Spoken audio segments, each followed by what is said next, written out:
Guys, and welcome back to my channel. Today I'll be reviewing the Air Jordan 1 Retro High OG in the Royal Toe colorway. This sneaker released on May 9th for a retail price of $170 and $130 in grade school sizes. Surrounding the outer edges of the toe box, we have black leather and Game Royal covering the top.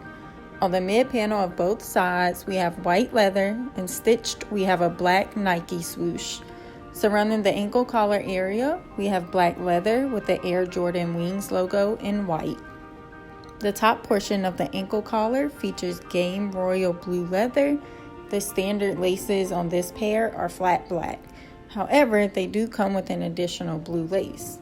Underneath the laces, we have a black nylon tongue. The tongue of the shoe features a black leather Nike Air pull tab.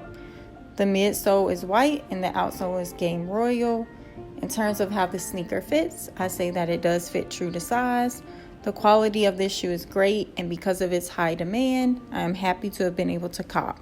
Keep watching for the unboxing and on-foot review.